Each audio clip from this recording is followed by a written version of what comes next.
Big Boss season 11ರ ಸ್ಪರ್ಧಿ ರಜತ್ ಕಿಶನ್ ಅವರಿಗೆ ಮತ್ತೊಂದು ಸಂಕಷ್ಟ ಎದುರಾಗಿದೆ. ತುಕ್ಕು ಹಿಡಿದ ಮಚ್ಚಿನ ರೀಲ್ಸ್ ಕೇಸ್ನಲ್ಲಿ ಮೊನ್ನೆಯಷ್ಟೇ ಜೈಲಿನಿಂದ ಬಿಡುಗಡೆಗೊಂಡಿದ್ದಾರೆ. ಇದೀಗ ಆರೋಪಿ ರಜತ್ ಕಿಶನ್ ಅವರು ಕ್ರಿಮಿನಲ್ ಹಿನ್ನೆಲೆಯ ಮಾಹಿತಿಯನ್ನ ಪೊಲೀಸರು ಕಲೆ ಹಾಕ್ತಿದ್ದಾರೆ. ರೀಲ್ಸ್ ಕೇಸ್ನಲ್ಲಿ ಸಾಕ್ಷ್ಯ ನಾಶ ಮಾಡಲು ಯತ್ನಿಸಿದ ಆರೋಪದಲ್ಲಿ ರಜತ್ ವಿನಯಗೌಡ ಇಬ್ಬರನ್ನ ಬಸವೇಶ್ವರನಗರ ಪೊಲೀಸರು ಅರೆಸ್ಟ್ ಮಾಡಿದರು.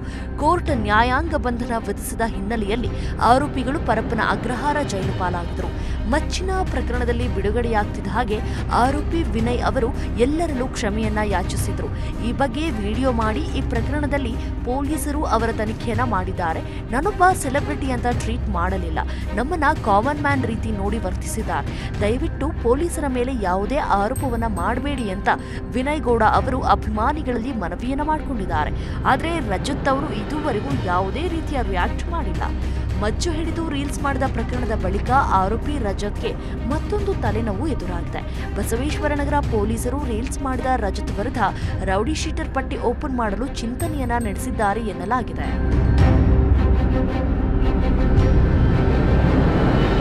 ಪೊಲೀಸರು ಆರೋಪಿ ರಜತ್ ಬ್ಯಾಕ್ಗ್ರೌಂಡ್ ಚೆಕ್ ಮಾಡ್ತಿದ್ದಾರೆ.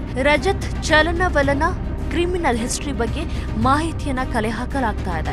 ನಿಮ್ಮ ಮೇಲೆ ಯಾಕೆ ರೌಡಿ ಶೀಟರ್ ಪಟ್ಟಿ ಓಪನ್ ಮಾಡಬಾರದು ಎಂಬ ಬಗ್ಗೆ ಸದ್ಯದಲ್ಲೇ ರಜತ್ ನೋಟಿಸ್ ನೀಡುವ ಸಾಧ್ಯತೆ ಇದೆ. ಇನ್ನು ಇದರ ಬೆನ್ನಲ್ಲೇ ರಜತ್ ವಿನಯ್ ಗೌಡ ಇಬ್ಬರು ಕೂಡ ತಮ್ಮ ಸಿನಿ ಲೈಫ್ ಕಡೆ ಮತ್ತೆ ಮರಳಿದ್ದಾರೆ. ಹೌದು, ವಿನಯ್ ಗೌಡ ಅವರು ಈ ರೀಲ್ಸ್ ಪ್ರಕರಣದಿಂದಾಗಿ ಡೆವಿಲ್ ಸಿನಿಮಾದ ಶೂಟಿಂಗ್ ಮತ್ತೆ ಮುಂದಕ್ಕೆ ಹೋಗುವಂತೆ ಮಾತುಗಳು ಕೇಳಿ ಬರ್ತಾ ಇತ್ತು. ಆದರೆ ಈಗ ಎಲ್ಲವೂ ಸುಖಾಂತ್ಯ ಕಂಡಿದ್ದು ವಿನಯ್ ಮತ್ತೆ ಶೂಟಿಂಗ್ನತ್ತ ಮರಳಿದ್ದಾರೆ. ಜೊತೆಗೆ ರಜತ್ ಸಿನಿ ಶೂಟಿಂಗ್ ಕಡೆ ಮರಳಿದ್ದಾರೆ. ಇನ್ನು ಈ ಇಬ್ಬರೂ ಸೇರಿ ತಮ್ಮ ರಿಯಾಲಿಟಿ ಶೋ ಆಗಿರೋ ಬಾಯ್ಸ್ ವರ್ಸಸ್ ಗರ್ಲ್ಸ್ ಶೋಗೆ ಮುಂದಿನ ವಾರದಿಂದ ಮರಳಲಿದ್ದಾರೆ. ಇವರ ಈ ಪ್ರಕರಣದಿಂದಾಗಿ ಕಳೆದ ವಾರ ಬಾಯ್ಸ್ ವರ್ಸಸ್ ಗರ್ಲ್ಸ್ ಶೂಟಿಂಗ್ ಕೂಡ ಆಗಿರಲಿಲ್ಲ.